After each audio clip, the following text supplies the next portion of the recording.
আজকে আবারও নিয়ে আসলাম একটি নতুন ভূতের গল্প।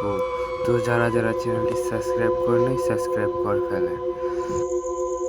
রাত তখন 2টো। শহরের উপকণ্ঠে থাকা পুরনো এক বাংলোয় নতুন বাসা বদলেছে রাহুল। দিনের আলোয় কিছু বোঝা যায় না, তবে রাতে বাড়িটির চারপাশে যেন অন্যরকম শীতলতা ছড়িয়ে পড়ে। প্রথম রাতেই ঘুমের মধ্যে কারো ফিসফিস আওয়াজ শুনতে পেল রাহুল। চোখ মেলেই দেখল জানালার পাশে দাঁড়িয়ে আছে এক নারী, সাদা শাড়ি, ঝুলে থাকা চুল, কিন্তু মুখটা অদৃশ্য। রাহুল চিৎকার করে উঠে বসল। আলো জ্বালিয়ে দেখল কেউ নেই।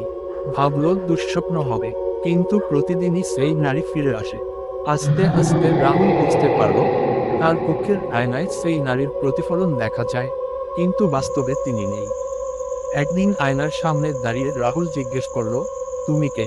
নারীটি ধীরে বলে উঠল, আমি এই বাড়ির মালকিন। আমাকে মেরে এখানে কবর দেওয়া হয়েছিল। এখন তুমি এসেছো, আমায় মুক্তি দিতে হবে, অথবা তোমাকেও থাকতে হবে চিরকাল। আলো নিভে যায়, আয়না ফেটে চৌচির, আর রাহুলের খোঁজ মেলেনি আর কখনো। আরও গল্প চাইলে